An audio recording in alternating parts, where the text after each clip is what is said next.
હાલો હાલો.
Hello hello. જય દ્વારકાધીશ, સૌને જય શ્રી કૃષ્ણ. સૌ પ્રથમ વ્યાસપીઠ ઉપર બિરાજમાન શાસ્ત્રી લાલાભાઈ ગોળનું સન્માન કરશે. લાલપાડાના ગોળ શ્રી ભનાભાઈ ભાનુપ્રસાદ ગોળ.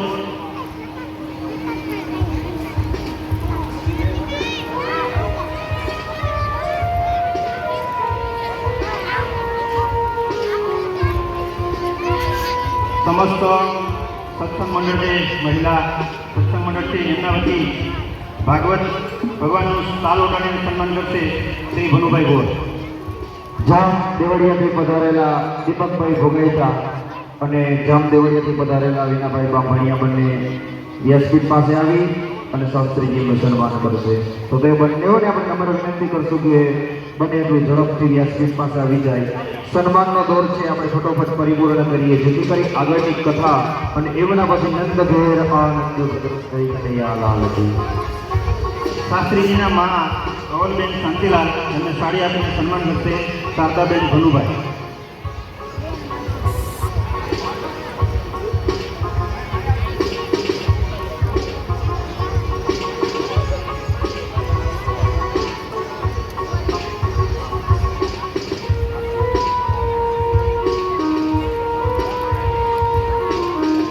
ત્યારબાદ ડાયબેન પ્રભુભાઈ ગોળ એમનું સાડી આપીને સન્માન કરશે શ્રી આરતીબેન આનંદભાઈ ગોળ.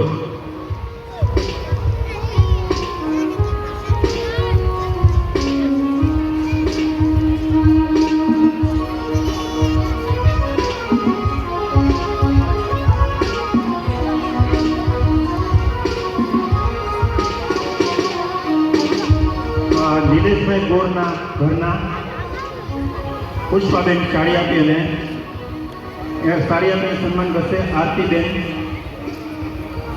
એમનું સન્માન કરશે. પુષ્પાબેન હાજર હોય તો આવી જાઓ સ્ટેજ ઉપર.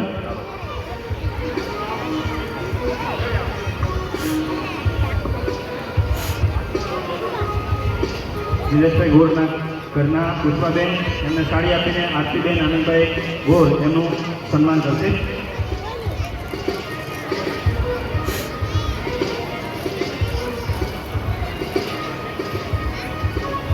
ત્યારબાદ આપણી વચ્ચે કેટલાક મહાનુભાવો મહેમાન પધાર્યા છે. આ મહેમાનોનું આપણે શબ્દોથી સ્વાગત કરશું. સાથે સાથે એમ કહેવાય ને કે આસો પાલવના તોરણ બાંધી વનના માંડવડામાં લાગણીઓ રૂપી જાજમ પાથરી અને આપણે એનું શબ્દોથી સ્વાગત કરીએ છીએ. ત્યારબાદ આપણા વિસ્તારના જિલ્લા પંચાયત સદસ્ય શ્રી વિજયભાઈ નટાણીયા પધાર્યા છે. એમનું સન્માન કરશે વડીલ મુરબ્બી શ્રી નાથાભાઈ સવાભાઈ પિંડારિયા.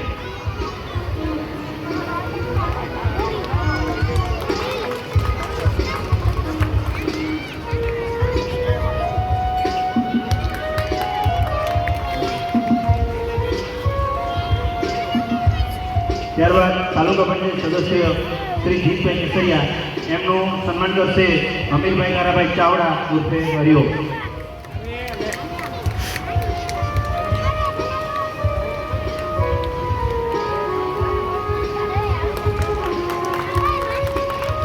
ખૂબ ખૂબ આભાર, ધન્યવાદ.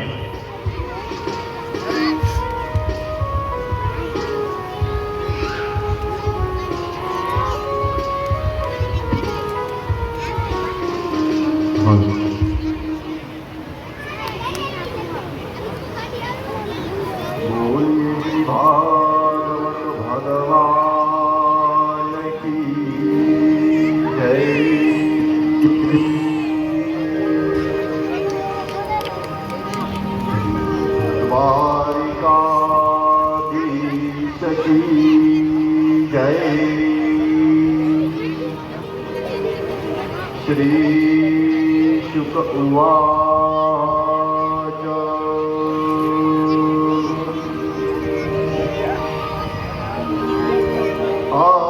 आदित्यवरो राजन् चित्रकूट इति विद्रो त्रिरोते नवृत श्रीमान् योजना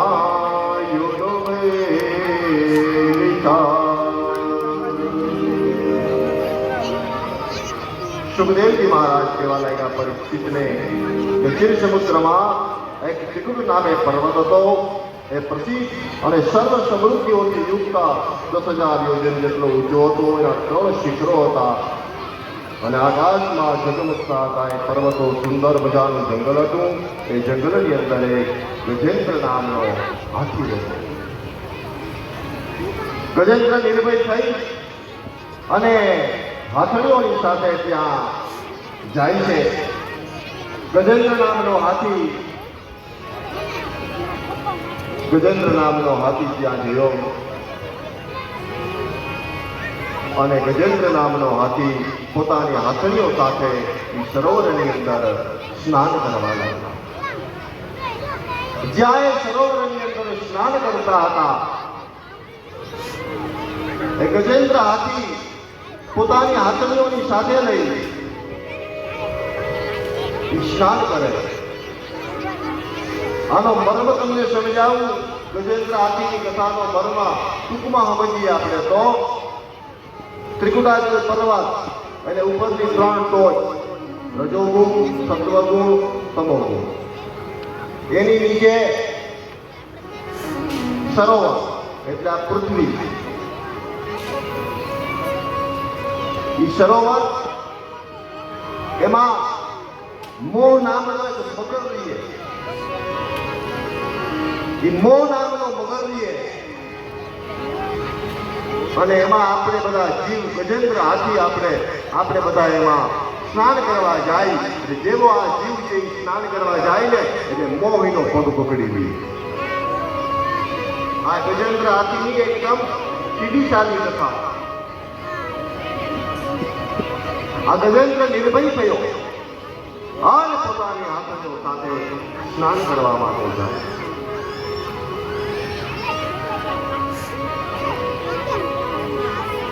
જ્યાં સ્નાન કરતો હતો પોતાની ઊંટથી આમાં પાણી ઉડાડે, હાથણીઓને ઉડાડે. શરીરમાં તાકાત, પોતાના મદનિયા બચ્ચા ભેગા અને સ્નાન કરતો હતો ગજેન્દ્ર હાથી. અને સ્નાન કરતા જ્યાં સરોવરની અંદર જાય એ સરોવરમાં મોહ નામનું જે જૂળ હતું, મોહ નામનો જે મગર હતો ને એને આ જીવ ગજેન્દ્રનો પગ પકડી લીધો. હવે ગજેન્દ્રનો પગ પકડ્યો ને એટલે ગજેન્દ્રથી ક્યાંય છટકાય એમ નથી. બળ કરે, આમ પોતે બહાર નીકળવાનું કરે. ગજેન્દ્રમાં તાકાત બહુ હતી, હાથી હતો, તાકાત બહુ હતી, પણ હાથીની તાકાત પૃથ્વી ઉપર હાલે, પાણીમાં નહીં. પાણીમાં તો જૂની તાકાત વધી જાય, એનામાં તાકાત ઘણી હતી. અને જેવા એનો પગ પકડે અને આમ નીચે જ્યાં ખેંચી જાય, હાથી ઉપર બર કરે. યાદ રાખજો, કાળ છે ને, કાળ એ પેલા પગ જ પકડે, કાળનો સ્વભાવ છે. એ પેલા પગને પકડે, પેલા પગ દુખે, પછી કાળ ધીમે ધીમે ધીમે ખેંચતો જાય ઊંડો, એટલે પછી પેટમાં દુખે, ખાધું ન પચે. ગજેન્દ્ર નામના હાથીને જુડે પકડ્યો, અંદર લઈ જાય, બહુ ખેંચે, અને એમાંથી ધીમે ધીમે ધીમે ધીમે અંદર લેતો જાય. એ હાથણીઓ, મદનિયા, એ બધા કિનારા ઉપર ઊભા, એ કિનારા ઉપર ઊભા, પણ ત્યાં અંત સમયે કોણ આવે? મદનિયાએ કહ્યું કે મમ્મી પપ્પા જાય.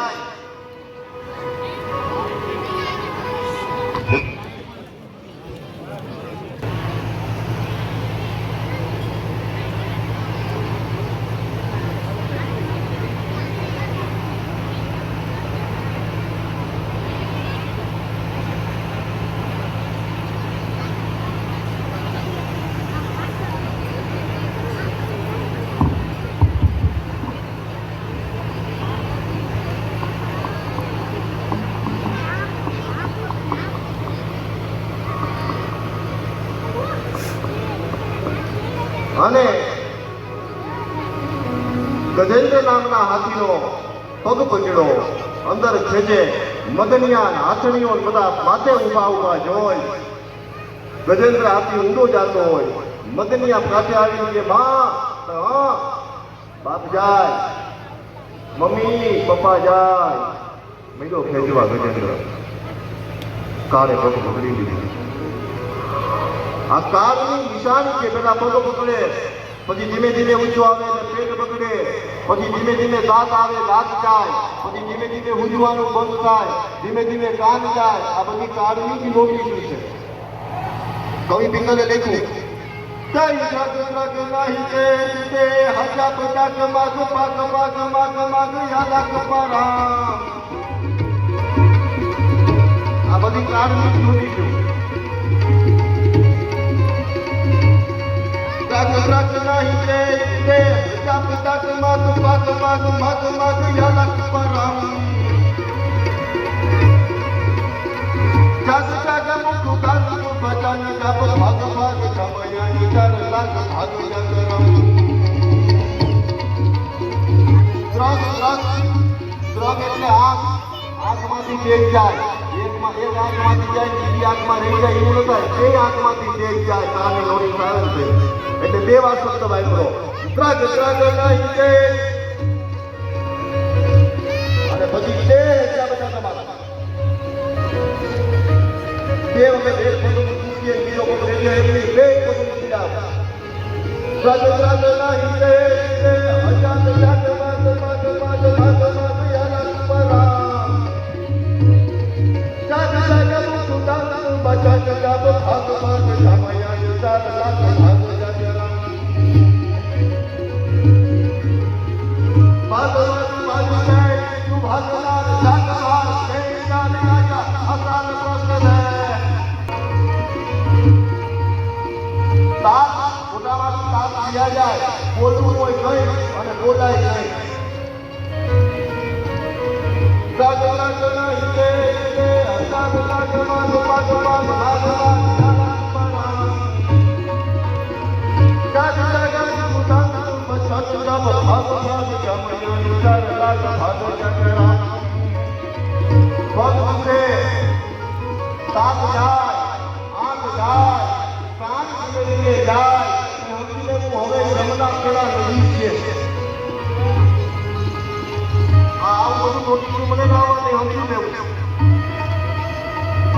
કામ ન કરે,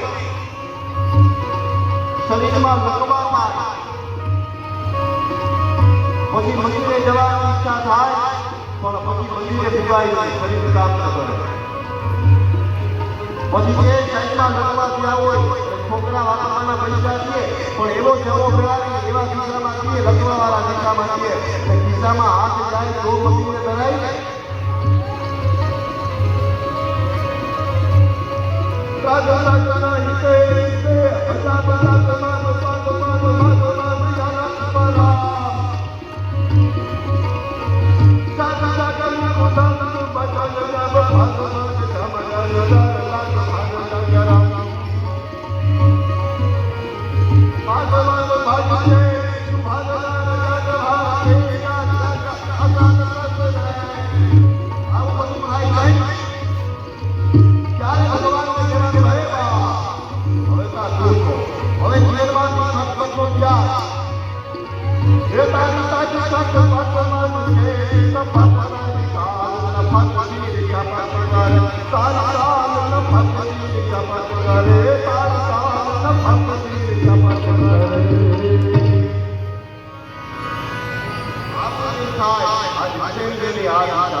પછી ગજેન્દ્ર નામના હાથીને કહ્યું કે હવે તો મને કોઈ બચાવવા માટે નહીં આવે, અને ગજેન્દ્ર નામના હાથીને ખાલી મૂછ મારી ગઈ.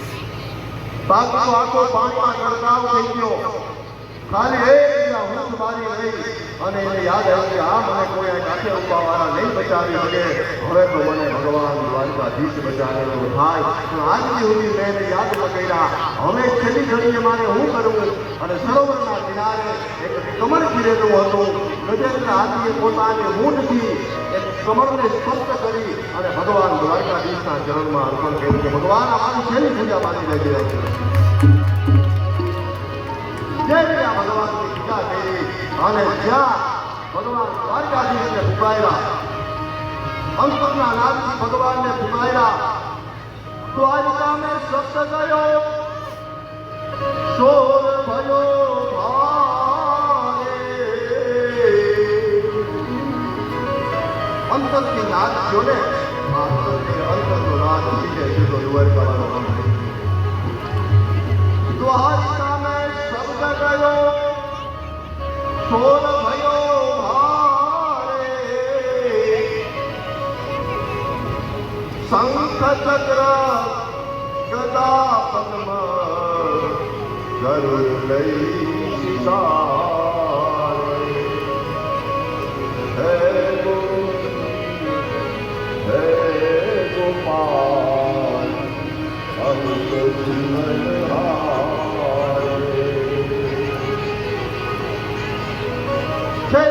પરમાત્માને યાદ કર્યા અને ભગવાન જરૂર આસન પર આવી અને આવતા વેળે પ્રેમ વેલા જે જીવ હતો એને પરમાત્મા મારે અને ગજેન્દ્રને એમાંથી મુક્ત કરે છે.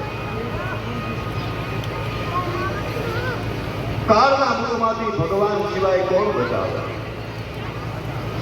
અને જેવો એમાંથી મુક્ત થયો અને ગજેન્દ્ર હાથીએ તરત ભગવાનને કહ્યું કે ભગવાન મેં તમને બોલાવ્યા હતા અને તમે તો ફેર વેલા આવી અને તમે આ જુડનો ઉદ્ધાર કર્યો, આનો ઉદ્ધાર કેમ પેલા કર્યો? ભગવાને કહ્યું કે હે ગજેન્દ્ર, તું તો મારો ભક્ત છો, તારો ઉદ્ધાર તો મારે કરવો જ પડે, પણ તું મારો ભક્ત છો, મારા ભક્તના જે પગ પકડે ને એનો ઉદ્ધાર તો હું મોરથી કરવો એમ. કારણ કે જોડે ગજેન્દ્રનો પગ પકડ્યો હતો ને, કે મારા ભક્તના જે પગ પકડીએ એનો ઉદ્ધાર કે હું પેલા કરું છું. કે ભગવાને એનો ઉદ્ધાર કર્યો. આવી બધી મહત્વની કથાઓ, હરિ અનંત હરિ કથા અનંતા, ભગવાનની કથાનો કોઈ પાર નથી. એનાથી દુર્વાસા ઋષિ ભગવાનની કથા બતાવવામાં આવે. એના પછી વાસુકીના આજ્ઞા નેત્રા બનાવી અને સમુદ્ર મંથન કરવામાં આવે. 14 રત્ન નીકળે, કામધેનુ ગાય નીકળે, ઋષિઓને આપી, ઉત્તરવા ઘોડો નીકળ્યો, બલિરાજાને આપ્યો, શ્વેતચંદ્ર આપી, શંકર ભગવાનને આપ્યું, ઐરાવત હાથી, ઇન્દ્રને આપી, તો કૌતુક મળે. વિષ્ણુ ભગવાનને આપી, કલ્પ પંચગન્ય શાંત દેવતાઓને આપી દીધો, અપ્સરાઓ દેવતાઓ લઈ ગયા, લક્ષ્મીજી છે એ નારાયણ ભગવાનને લઈ ગયા, વારુણી દૈત્યોને આપી દીધી, ધન્વંતરી ભગવાન અમૃત કુંભ લઈ પ્રગટ થયા. ભગવાને દેવતાઓને અમૃત પાવાનું હતું. જ્યાં લાઈન બેઠી હતી એમાં વચ્ચે રાહુ નામનો ગ્રહ આવી સૂર્યચંદ્રની વચ્ચે બેસી જાય છે, અને જ્યાં એની વચ્ચે બેસે ભગવાનને ખબર પડે એનું મસ્તક ધરતી અલગ કરે. પણ જ્યારે અમૃત થઈ ગયો હતો, મૃત્યુ તો ન પામ્યો હોય, અમર થઈ ગયો હતો, અને રાહુ નામનો જે ગ્રહ છે એ હજી સૂર્ય અને ચંદ્રને કરવા માટે હજી આવે છે, કારણ કે આને ચારી ખાધી છે. જે અમૃત પીવાનું હતું સૂર્યચંદ્રની વચમાં આવીને રાહુ નામનો ગ્રહ બેસી ગયો હતો. એટલે કહ્યું કે આ દૈત્ય રાહુ ગ્રહ છે લઈ ગયો, ભગવાને મસ્તક કાપ્યું પણ મૃત્યુ ન પામ્યો, કારણ કે અમૃત પીએલું હતું. અને પછી હજી અમાસનો દિવસ આવે ત્યારે ઘણી વાર સૂર્ય નામનું ગ્રહણ હોય, હજી રાહુ છે સૂર્યને ગળવા જાય, કારણ કે તેની ચારી ખાધી છે. અને પૂનમ આવે ત્યારે ચંદ્રને ગળવા માટે જાય છે. આવી મંગલમય કથા શુકાચાર્ય કહેવા લાગ્યા. અને એના પછી કશ્યપ માતા અને અદિતિ પાસે બધા દેવતાઓ આવે છે. વિચાર કર્યો છે કે આપ કંઈક કરો, અને ત્યારે પ્રભુનું પ્રાગટ્ય થાય એવું કરો, અને ભગવાનની આરાધના કરવા કહ્યું. પયોવ્રતનું વિધાન બતાવ્યું. ફાગણ સુદમાં 12 દિવસ માત્ર દૂધ જ પીવું, અને ભગવાન કમલનયનની પૂજા કરવી, અમાસના દિવસે પ્રભુનું સ્મરણ કરવું, અને પછી નિયમોનું પાલન કરવું, આ બધાના રૂપમાં ભગવાનની પૂજા કરવી. આ પ્રમાણે પ્રયોગ કરવું. અદિતિ અને કશ્યપજી પ્રયોગનો આરંભ કર્યો. એના અનુષ્ઠાનથી સાક્ષાત ભગવાન ચતુર્ભુજ રૂપે ત્યાં પ્રગટ થાય છે. જેવા ભગવાન પ્રગટ થયા તસ્યાભૂતમ ભગવાન નારાયણ પુરુષા પિતવાસં સુમારહો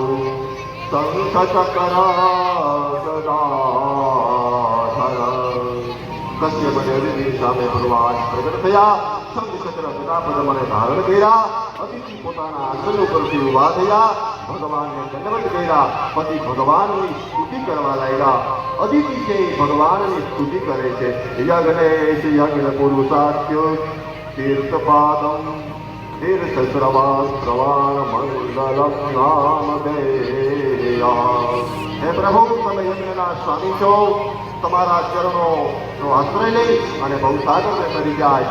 આપના યશ અને કીર્તન સંસારને તારનાર છે. ત્યારે ભગવાન બોલે છે, ભગવાન કહેવા લાગ્યા કે હે અદિતિ, તમારી બધી અભિલાષાઓ જાણું છું. દેવતાઓને સ્વર્ગમાંથી કાઢી મૂક્યા છે. અદિતિ કહે છે તમારા પુત્રોને પાછું સ્વર્ગનું રાજ્ય અપાવીશ. આમ ભગવાન એને આશીર્વાદ આપી જતા રહ્યા. અને એને ત્યાં અદિતિ અત્યારે પરમ કૃપાળુ પરમાત્માથી કૃપાથી પયોવ્રત કરવાથી એને ત્યાં સાક્ષાત ભગવાનનું પ્રાગટ્ય થાય છે. બોલીએ વામન ભગવાન કી જય, વામન ભગવાન કી જય, વામન ભગવાન કી જય. ભગવાન વામન સ્વરૂપમાં પ્રગટ થયા છે. અને જ્યાં થયા ને એટલે તરત જ અપ્સરાઓ, ગંધર્વો, મુનિઓ, દેવતાઓ સ્તુતિ કરવા લાગ્યા. અદિતિના આશ્રમમાં પુષ્પને વૃષ્ટિ થવા લાગી. વામનજી બ્રહ્મચારીનું રૂપ ધારણ કર્યું. વામનજીના જાત કર્મ સંસ્કાર કર્યા, ઉપનયન સંસ્કાર કર્યા. ત્યારે સ્વયં ગાયત્રી અધિષ્ઠાતા સ્વયં સૂર્યદેવે ગાયત્રીનો ઉપદેશ કર્યો.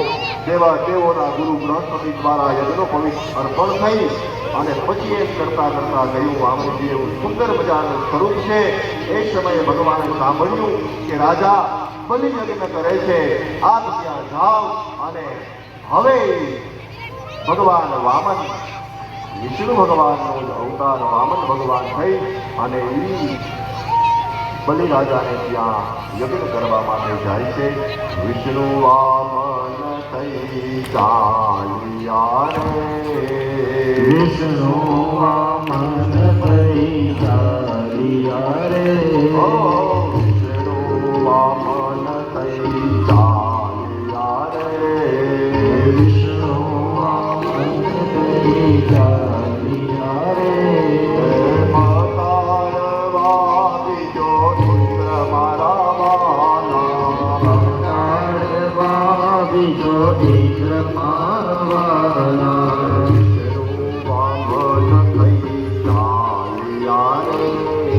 વિષ્ણુ વામન થઈ સારિયા રે. વિષ્ણુ ભગવાન વામનનું સ્વરૂપ ધારણ કરી બલિરાજાના યજ્ઞની અંદર આવવા લાગ્યા. જેવા યજ્ઞની અંદર આવ્યા, બલિરાજા યજ્ઞની પૂજામાં બેઠા હતા. બાલ સ્વરૂપ છે વામન. જેવા આવ્યા, આવી અને આસન જમાવીને કહેવા લાગ્યા. બલિરાજાએ પૂજામાંથી ઊભા થઈ એનો આદર સત્કાર કરે છે, બેસવા માટેનું આસન આપે છે અને કહ્યું કે હું બ્રાહ્મણ છું, બલિરાજા શિક્ષા લેવા માટે આવ્યો છું. બલિરાજા તો બહુ રાજી થયા. બલિરાજાનું કર્મ કેટલું ઊંચું કહેવાય. વિચાર કરો, અખિલ બ્રહ્માંડનો માલિક વિષ્ણુ આજ વામન બની બલિરાજાને આ ભિક્ષા લેવા માટે જાય. આ બલિરાજાના કર્મ કેટલા ઊંચા હોય છે, વિચારો. અને જેવા ત્યાં ગયા, કહ્યું કે હું જોઈ માગો. બોલે મારે તો બીજું કઈ નથી હોતું, પણ વામન રૂપમાં ભગવાને કહ્યું કે જો 3 ડગલા પૃથ્વી દે ને તો હું કઈ બેહી ભજન કરી લઉં. મારાથી ક્યાંય ભજન નથી થતું. મારે ભજન કરવું, પણ જ્યાં જાવ કે જમીન મારી જાય નીકળો અહીંથી, જાય બે હાથ નથી. ભજન કરવું ખાલી 3 ડગલા હોય ને તો હાલે. અને બલિરાજાએ કહ્યું અરે ભૂદેવ, એક તો તમારી અવળી હાય, એક તો હાવ જીનકા, અને એમાં તમારા 3 ડગલા, એમાં હું વરે. અને જ્યાં જોયું બલિરાજાની પુત્રી હતી, યજ્ઞમાં આવેલી હતી. એ વામન ભગવાનને જોઈ અને એ પણ બહુ રાજી થઈ. બલિરાજાની દીકરીનું નામ બતાવ્યું રત્નમાલા.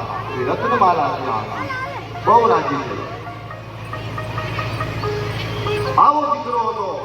મનમાં વિચાર આવ્યો, આવો તેજસ્વી દીકરો તો મારા ખોરામાં આવો છે. આવો બલિરાજાની દીકરી રત્નમાલાના મનમાં ભાવ જાગ્યો અને ભગવાને કહ્યું કઈ વાંધો નહીં, તારી ઈચ્છા હું પૂરી કરી. આમ ભગવાને કહી દીધું મનોમન. અને કહ્યું માગો 3 ડગલા જોઈ. બોલે હા. અરે બલિરાજા, તું દાતાર કયો નથી, તારો પિતા દાતાર હતો. એનો બાપ બાણલોચન, વિરોચન, તમારા આગળની પેઢીમાં પ્રહલાદ, ભક્ત કયો, આ બધા દાતાર જ હતા. અરે બલિરાજા ઊભા, વામન ભગવાન બાજુમાં ઊભા, અને બલિરાજાની સામે વામનના રૂપમાં ભગવાને છે તારો બાપા, તારો બાપા. વિચાર કર્યો કે હાજરા પોતા નથી, આની ઉંમર નથી, હાવ ચિંતા છે, આ બધા એને ઓળખે છે. અને ભગવાને કહ્યું અરે બલિરાજા, તું ચિંતા ન કર, ભગવાનને નીચકાઈ દઉં. તારો બાપ વિરોચન, બાણલોચન, પ્રહલાદ, ઈનો બાપા, ઈનો બાપા, ઈનો બાપા, ઈનો બાપા એમ કરતા કરતા છેલ્લે ભગવાને કહ્યું બધાનો બાપ પાછો હું. એવું ભગવાને કહ્યું છે. કારણ કે છેલ્લે તો ભગવાને છે બધાનો બાપ. એટલે આમ ત્યાં ગયું અને પછી 3 ડગલા પૃથ્વી માગવાનું કહે. એના કુલગુરુ શુક્રાચાર્ય એમ કહે બલિરાજા, આ કોઈ સામાન્ય બ્રાહ્મણ નથી. ન દત્વા, આ માગે દેતો નહીં. સૌતા ઘણા બ્રાહ્મણને કેટલી ચિંતા હોય મારા યજમાનની, કે મારા યજમાનનું કોઈ આમ ખોટું ન લઈ જવું જોઈએ. આ એક ચિંતા, જો યજમાનની એટલી ચિંતા કરતું હોય તો એક બ્રાહ્મણ કે મારા યજમાનનું કોઈ ખોટું ન લઈ જવું જોઈએ. નકર શુક્રાચાર્યને હું વાંધો બંધાઈ જતી હતો, પણ નહીં, એને ખબર છે આ બધું લઈને કઈ નહીં લેવાથી મારા યજમાન પાસે. બલિરાજાએ કહ્યું કે અરે શુક્રાચાર્ય ઋષિ, આજ આપણે ઘેર યજ્ઞ છે, આજ દાન કરવાનો મોકો છે, આજ આપણે આપવું જોઈએ. આ દાનનું મહત્વ છે. હર જગને રિવાજે તો સંક્રાંતો પુત્ર જન્મે યતિ પાતે. શાસ્ત્રની અંદર આ દાન કરવાના બધા રસ્તાઓ બતાવ્યા કે ખર જગને જ્યારે તમારા ક્ષેત્રમાં ખરું ચાલતું હોય અને એ સમયે કોઈ બ્રાહ્મણનો દીકરો કોઈ માગવા આવે, તમારે ઘેર સુખડી લેવા માટે આવે, ત્યારે તમે દાન કરો ને, એ 1 ગણું દાન 1000 ગણું ફળ આપે. કારણ કે ખરાનું દાન છે. ખર યજ્ઞે તમારે ઘેર યજ્ઞ ચાલુ હોય અને એ સમયે તમે કોઈને દાન કરો ને, તો એ તમારું દાન 1 ગણું દાન એ અનેક ગણું ફળ આપનાર છે. ખર યજ્ઞે વિવાહે લગ્ન થતા હોય અને એ સમયે જે આપણે હાથ ગરમ કરીને,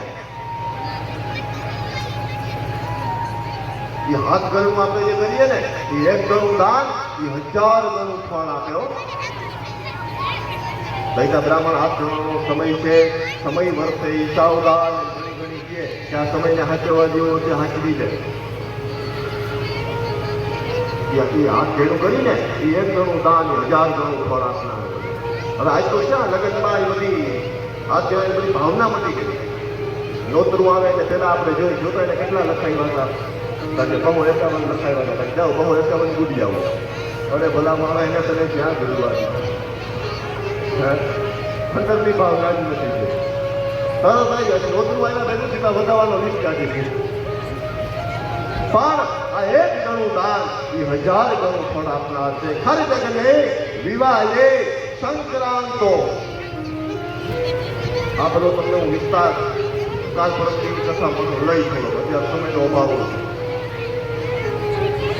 એટલે આવા બધા અનેક પ્રકારના દાનના સંકલ્પ બતાવ્યા. જ્યારે કરવું સંક્રાંતો, જ્યારે સંક્રાંતિ આવે ત્યારે હું તમે જે દાન કરીએ 1 ગણું દાન એ 1000 ગણું ફળ આપનાર બને. પુત્ર જન્મે યતિ પાતે, પુત્રનો જન્મ થાય અને ત્યારે આપણે જ્યારે કંઈ દાન કરીએ, કૃષ્ણ ભગવાનનું પ્રાગટ્ય થાય ત્યારે નંદ બાવાએ યશોદાએ બ્રાહ્મણોને ગાયોના દાન કર્યા. એનું મહત્વ છે એ સમયે દાન. તો એ સમયે દાન કરીએ તો એનું 1000 ગણું ફળ છે. એટલે બલિરાજાએ કહ્યું કે હે શુક્રાચાર્ય, આજ મારે ઘેર નથી, હું આને દાન આપ્યું. કહ્યું કે અરે ભુદેવ 3 ડગલા હું તમારે જોઈએ તે લઈ લ્યો, જજ કરો, માગો, વધારે હું જોઈએ. બલિરાજાએ કહ્યું કે તમે માગો. એટલે વામનના રૂપમાં ભગવાને કહ્યું કે અરે બલિરાજા, તને દેવાની બહુ ઉતાવળ છે, પણ જરા ધીરો રે, ન લેવાય, સંકલ્પ કરવો પડે. અને સંકલ્પ કરેલું દાન એ જ વધે. સંકલ્પ કરવો પડે ને. સંકલ્પ કરવા માટે તો કે જ્યાં સુધી સંકલ્પ ન થાય ને ત્યાં સુધી યજમાન બંધાય નહીં. આ બ્રાહ્મણો તમને આજોડ કરાવે ને તમે બંધાવ, તમને બાંધે. કઈ બ્રાહ્મણ ઘણી ઘણી કહેતા હોય કે હાથમાં પાણી રાખો, હાથે અડાડો, કૃષ્ણાર્પણ કરો. જલથી સંકલ્પ થાય ને. જલથી કેમ થાય? તો કે જ એટલે જન્મ અને લ એટલે લય. જ્યાં સુધી જન્મથી માંડી અને લય લગી જેની જરૂર પડે એનું નામ જલ. જન્મીએ તો જલની જરૂર પડે અને છેલ્લે કોક કે ભાઈ પાણી પાયું, મૃત્યુ સમય નથી કે મારા હાથનું પાણી છે પીધું, કઈ જરૂર પડે. જલનો અર્થ જ એટલે જન્મ, લ એટલે લય. જન્મથી માંડી અને લય લગી જેની જરૂર પડે એનું નામ જલ. અને કહ્યું કે સંકલ્પ કરવો પડે. સંકલ્પ વગરનું દાન ન લેવાય. યજમાનને કેમ બાંધવા? સંકલ્પથી જ યજમાન બંધાય. શુક્રાચાર્યને ખબર પડી ગઈ કે સંકલ્પ થશે તો હમણાં બધું આ લઈ જાય. એટલે શુક્રાચાર્યએ નાનકનું એવું રૂપ લઈ અને કીર્તિના નારચામ બેસી ગયા હતા કે હજી એક ટ્રાય કરું તો મારા યજમાનનું રહી જતું હોય તો જોતા કરા હજી ટ્રાય કરે. ભગવાનને ખબર પડી ગઈ. શુક્રાચાર્ય બેસી ગયા. આ પાપ મારાથી તો કરાય નહીં. શુક્રાચાર્ય બ્રાહ્મણ, જો બ્રાહ્મણને તો ન, એનો અપરાધ ભગવાન કે મારાથી ન થાય. કહ્યું કે બલિરાજા, તારે સંકલ્પ કરાવો તો આ કીર્તિના નારચામાં કંઈક કચરો આડો આવી ગયો. દરબન શરીર લીધી. દરબન શરીર લઈ અને જ્યાં બલિરાજા અંદર પધરાવે, શુક્રાચાર્યની હાથમાં વાગે. હાથમાં વાગ્યું. શુક્રાચાર્ય હવે આ મારો યજમાન નહીં માને. એમાંથી બહાર નીકળી ગયા. પાણીથી જરા લાલ થઈ ગયું. શુક્રાચાર્યની એક હાથનો મતલબ એક દ્રષ્ટિ ક્રિયા. રામાયણની કથામાં જ્યારે કાગડો બની ગયો પિતાજીના ચરણમાં તીર્થું વાત કરવા આવ્યો હતો ને, ત્યારે ભગવાને એને એક આંખ ફોડી નાખી છે. કે નયન કરી સજા ભગવાને, કે એક આંખનો મતલબ કે એક દ્રષ્ટિ કર્યા કે જગતને એક દ્રષ્ટિથી જોઉં. આ બધા મારા છે, હું બધાનો છું. જગતને જોવા માટે એક દ્રષ્ટિની જરૂર છે. આને જ્યાં જોયું શુક્રાચાર્ય બહાર નીકળી ગયા. પાણી લાલ થયું. ભગવાને હાથમાં લઈ ગયા. થયું સંકલ્પ બલિના હાથમાં આવ્યો. લે બલિ, હાથમાં પાણી બોલ 3 વખત વિષ્ણુ ભગવાનનું નામ. હાથમાં પાણીને લાલ જોયું અને બલિરાજે કહ્યું કે અરે ભૂદેવ વામન, આ તો પાણી લાલ છે, અશુદ્ધ છે. આનાથી કેમ સંકલ્પ કરાવો? ભગવાનને એમ થયું કે આ પાણી ઢોર નાખીએ ને પાછો વળી આ કેટલી વિચરવા જાય, નવું પાણી ભરીને આવજે તો વળી શુક્રાચાર્ય આવજે તો. એટલે ભગવાને કહ્યું કે બલિરાજા, આ પાણી અશુદ્ધ નથી. તમે યજ્ઞની પૂજામાં બેઠા હતા ને તો તમારા હાથ અબીલ ગલાલ ને કંકુવાળા ભર્યા હતા એટલે પાણી લાલ છે. આ પૂજામાં બે હોતે બ્રાહ્મણ છે ને, અબીલ ચડાવો ને ગલાલ ચડાવો ને કંકુ ચડાવો, એના હિસાબે આ પાણી લાલ છે. આમ કહ્યું અને જેવો હાથમાં જલ આપી ઓમ વિષ્ણુર વિષ્ણુર વિષ્ણુર શ્રીમદ ભગવતો મહાભૂતસ્ય સંકલ્પ કરાવે. સાક્ષાત ભગવાન બલિરાજાને સંકલ્પ કરાવે. આમ કહી અને જ્યાં ત્રણ પૃથ્વી જમીન, ત્રણ પૃથ્વી, ત્રણ ડગલા પૃથ્વીનો સંકલ્પ કરી જ્યાં જલ નીચે મૂક્યું, જેવું જલ નીચે ગયું, જલનો સ્પર્શ જમીનમાં થયો અને ભગવાન જે વામન સ્વરૂપમાં હતા એ વિરાટ સ્વરૂપ થયા. ભગવાન જેવા વામનમાંથી વિરાટ થયા અને આવો ત્યાં વિરાટ સ્વરૂપ ભગવાનનું જોયેલું નહીં કોઈ દી. જે બલિરાજાની રત્નમાલા હતી એના મનમાં ભય કહી ગયો કે મેં તો આના દીકરાનો ભાવ કર્યો હતો, આવો દીકરો મારે નથી હોય, આવો દીકરો હોય તો આ મને મારી નાખે. ભગવાને કહ્યું કે કઈ વાંધો નહીં, તારી ઈ પણ હું ઈચ્છા પૂરી કરી. ભગવાન એની બે ઈચ્છા પૂરી કરી. રત્નમાલા, એ રત્નમાલા કોણ? બીજા જન્મમાં હું બને? પૂતના. એ રત્નમાલા બીજા જન્મમાં પૂતના બને અને તઈ ભગવાન કૃષ્ણ એના ખોળામાં જાય અને પછી પૈપાણ કરી અને એના પ્રાણને ભગવાન જોઈ લે. એની બે ઈચ્છા ભગવાને પૂરી કરી. એક તો થઈ ગઈ, દીકરાવાળી હતું કામ તો નીકળી ગયું. હવે પૂતનાને મારવા માટે ભગવાન એના પ્રાણ જોઈએ. એ રત્નમાલા ત્રણ ડગલા પૃથ્વી, બે ડગલાની અંદર ભગવાને બધું લઈ લીધું, સર્વ લીધું. ત્રીજું ડગલું બાકી છે. ત્રીજું ડગલું ત્યાં બાકી છે ને એટલે કહ્યું કે આ ત્રીજા ડગલાનો મારો સંકલ્પ છે. બલિરાજાએ કહ્યું કે અરે ભગવાન, આ શરીર મારું છે, તમે મને આપી દીધું, હવે આની માથે હક મારો છે, આ મારો હક છે, આની માથે તમે પગ મૂકો એટલે મારું સંકલ્પેલું દાન છે એ પૂર્ણ થાય. બલિના મસ્તક ઉપર ભગવાને પગ મૂકે. બલિને ભગવાને પાતાળમાં ચાપી દીધો છે. ભગવાનને કહ્યું કે આ શરીર મારું છે એટલે હવે તમે મારા મસ્તક ઉપર પગ મૂકો. એટલે ભગવાને મસ્તક ઉપર પગ મૂકી અને બલિને ભગવાને પાતાળમાં ચાલ્યો. બલિ ભગવાનના સ્મરણ કરતો કરતો પાતાળમાં જાય તો બલિરાજા દાનેશ્વરી શરીર કે ભગવાન આ દીધેલું તમારું છે પણ તમે મને દીધું એટલે આની ઉપર હક મારો થઈ ગયો કહેવાય. હક મારો થયો, હવે આમાં તમારું ન કહેવાય. દીધા પછી આપણો હક પૂરો થઈ જાય. ગોર બાપાને ઘેર યજમાન દીધો લઈને આવે, બે યજમાન ભેગા થાય, દીધો લઈને બેઠા હોય, પછી ગોર બાપા એમ કે ચા પીને જાજો. બીજો જે હોય ને ત્યારે ગોળનો ચા ન પીવાય, ચા નથી પીવો. બીજો હું કે આપણું છે ને આપણે પીવો ને, એટલે હવે તમારું ન કહેવાય, લઈ દીધો દીધો.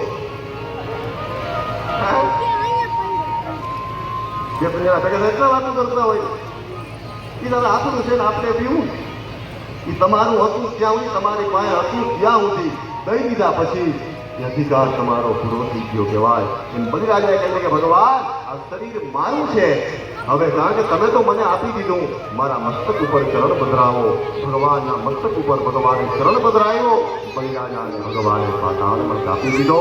બલિરાજાને ભગવાને માર્યો નથી. હું કામ કે ભગવાને ભક્ત પ્રહલાદને વચન આપ્યું હતું.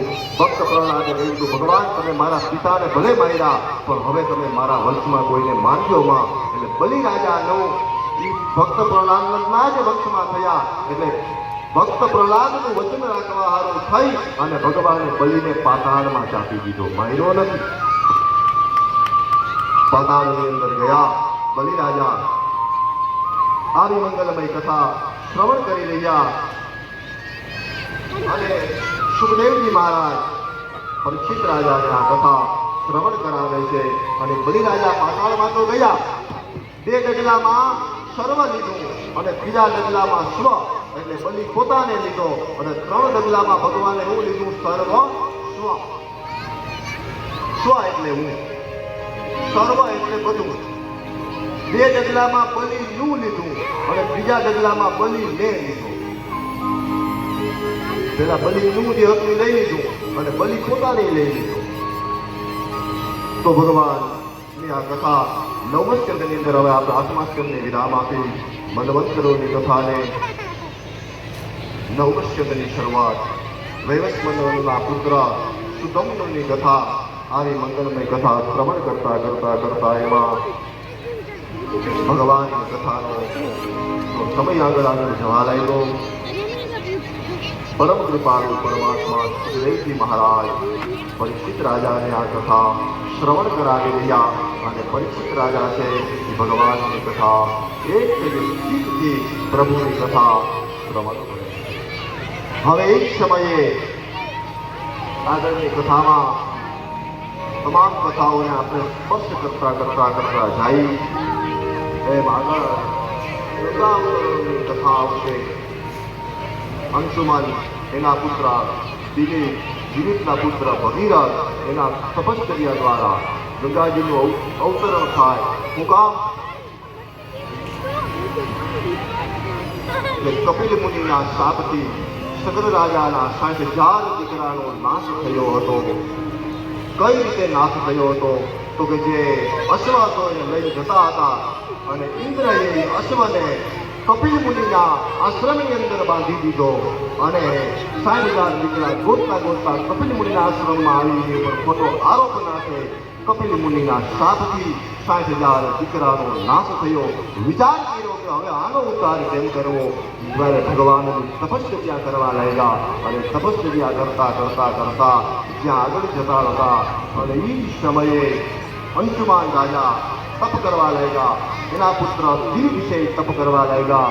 એના પુત્ર ભગીરથ રાજા છે એ તપ કરવા લાગ્યા કે જો ગંગાજી પૃથ્વી ઉપર આવે, જાનવી જો પૃથ્વી ઉપર આવે તો ગંગા દ્વારા મારા 60,000 પુત્રો અસરગતિને જે પાયમાં બધા તૃપ્તિને પામે, સદગતિ પામે.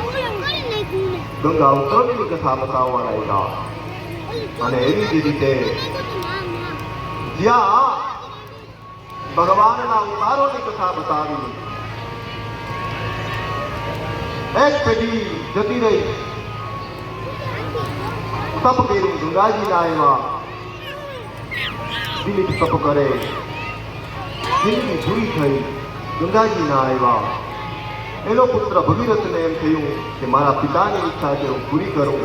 પિતાની ઈચ્છા પૂરી કરવા હારું થઈ પોતે ભગીરથ રાજા તપ કરવા લાગ્યા અને જેવું તપ કરતા હતા એના તપથી ગંગાજી સ્વર્ગમાં રહી શકતા નથી ને એમ કે હવે પૃથ્વી ઉપર મારે જવું પડશે. જેવું ગંગાજીને પૃથ્વી ઉપર આવવાની ઈચ્છા થાય કે જ્યાં એ આવશે ને એ તપ કરશે, આવવાની જ્યાં ઈચ્છા થવા લાગી ભગીરથ રાજા દ્વારા આ ગંગાજી પૃથ્વી ઉપર આવી તો એનો અર્થ એવો નથી કે ભગીરથના જ તપથી આવી અને આગલી 2 પેઢીએ તપ કર્યું એ ફેલ નથી ગયું. 3 પેઢીના પુણ્ય ભેગા થાય ત્યારે ગંગાજી આવ્યા. તો આગલી 2 પેઢીનું તપ તો પુષ્કળ હતું જ એની પાસે. આપણે હનુમાનજીના મંદિરે નારિયેળ વધારવા જાય અને પેલો ઘા મારી અને નારિયેળ તૂટે નહીં, બીજો ઘા મારી કોઈ નારિયેળ તૂટે નહીં અને ત્રીજે ઘાએ નારિયેળ તૂટી જાય તો એમને માનવું કે ત્રીજા ઘાએ તૂટ્યું. એ આગલા 2 ઘાએ પેલા મોઢું કરી નાખ્યું હોય. એ આગલા 2 ઘાએ મોઢું કર્યું તો ત્રીજા ઘાએ તૂટ્યું. એમ આગલી 2 પેઢીનું તપ તો હતું જ પણ એ ભગીરથ રાજા દ્વારા આ ત્રીજી પેઢી દ્વારા ગંગાજી પૃથ્વી પર આવવાની ઈચ્છા કરવા લાગ્યા. પણ ગંગાજીના મનમાં અહંકાર આવ્યો કે હું આવું પણ આ પૃથ્વી પર મને કોણ જીવશે. આવો મદ થયો, અહંકાર થયો,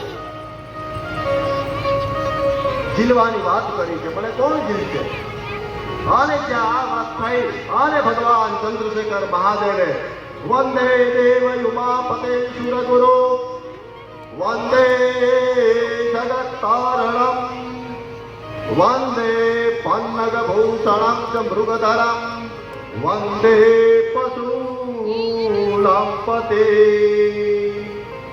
વંદે સૂર્ય શશાંક વહનયનમ વંદે મુકુંદ પ્રિયા વંદે ભક્તજનાશ્રયમ ચ વરદમ વંદે શિવમ શંકરમ.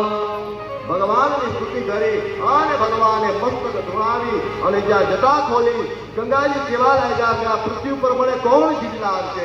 હું સ્વર્ગમાંથી આવી તો સીધી પાતાળમાં જતી રહી.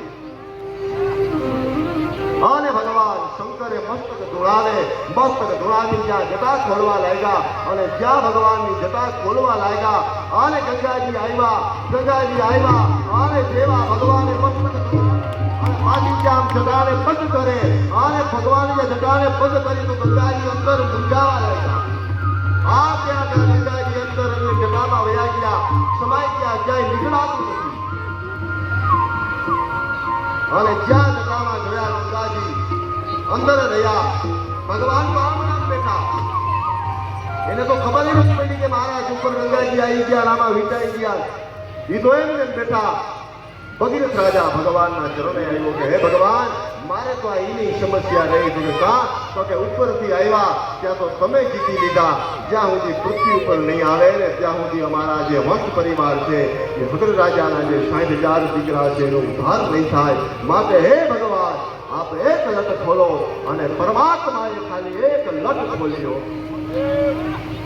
અને ભગવાન શિવજીએ જ્યાં લટ ખોલી ને લટ ખોલવાથી ગંગાજીનો ધોધ પૃથ્વી ઉપર પડવા લાગ્યો.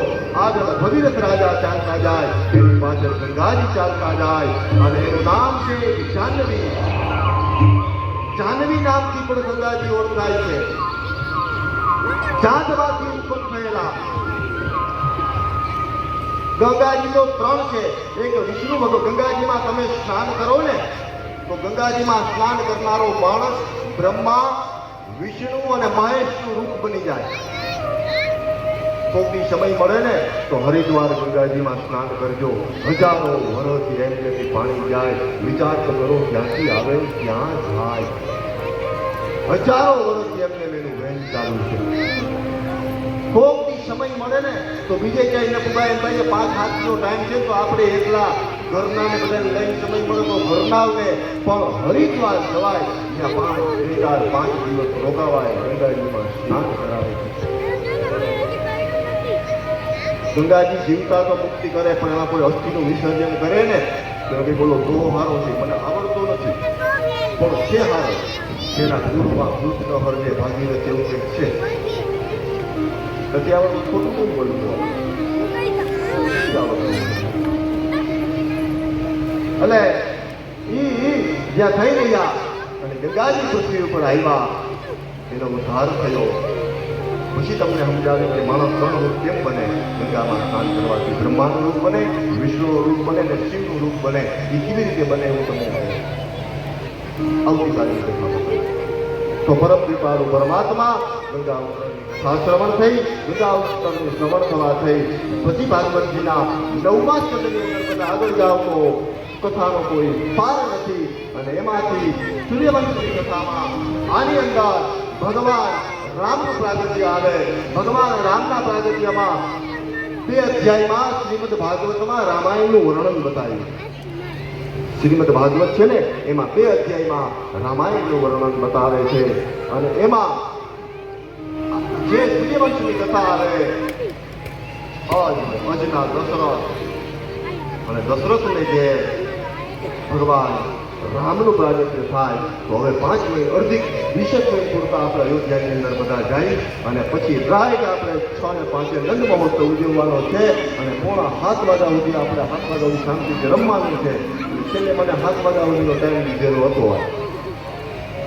ત્યાં સુધી વાંધો નથી. તો ચાલો અયોધ્યાની અંદર 5 મિનિટ લગી શરીરને હાથે રાખો, મનથી અયોધ્યાની અંદર જાય. તુલસીદાસજીની કલમ દ્વારા અયોધ્યાની અંદર જાય. અવતાપુરી રઘુકુલ મણિરાવ, અવધપુરી રઘુકુલ મણિરાહુ, દશરથ નામ વેદ વિદિત તે દશરથ નામ, ધર્મ ધુરાંધર ગુણ નિધિ જાની,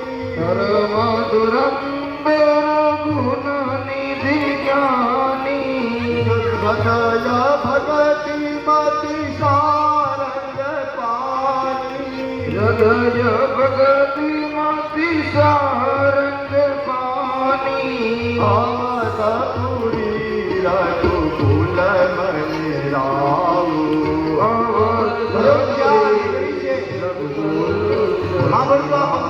કથામાં આપણે રામ પ્રાગટ્ય કરવાનું છે બરાબર. આને સમજો મહત્વથી.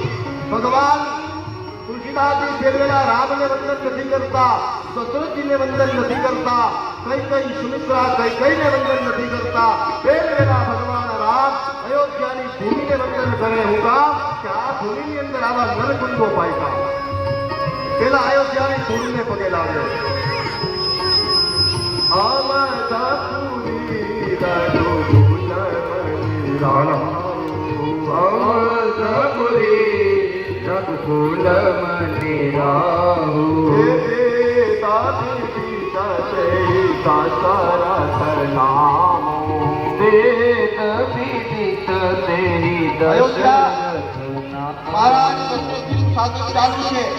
સકલવતી રાજા છે. કૌશલ્યા, સુમિત્રા, કઈ 3 રાણીઓ છે. આમ તો અલગ અલગ રામાયણમાં બતાવું, યોગ વશિષ્ઠ રામાયણમાં બીજી કથા બતાવે, પણ તુલસીદાસજી 3 રાણીઓનું બતાવે. કઈ કૌશલ્યા અને સુમિત્રા 3 રાણીઓ છે. આ રાજા કેવા છે? કર્મ ધુરંધર છે, ગુણ નિધિ છે અને જ્ઞાની છે. કોઈ સામાન્ય નથી. કર્મ ધુરંધર ગુણ નિધિ જ્ઞાની. હૃદય ભગતિ મતિ સારંગ પાણી. મતિ સારંગ પાણી છે, સારી છે, બુદ્ધિ છે. અને જ્યાં એટલે થઈ રહ્યું. અને એક વખત સભાની અંદર બેઠા આખી સભામાં શાંત વાતાવરણ હતું. વિચાર આવ્યો કે મારે બહુ આનંદ છે, પણ મનની અંદર દુઃખ થયું કે મારે કોઈ સંતાન નથી, મારે પુત્ર નથી. આવું દુઃખ થયું ને એટલે આખી સભાની અંદર શાંત વાતાવરણ હતું. કોઈને કીધા વગર તુરંત ને તુરંત મહારાજ દશરથજી સભામાંથી ઊભા થયા. સભામાંથી ઊભા થઈને ક્યાં ગયા? ગુરુ ગૃહ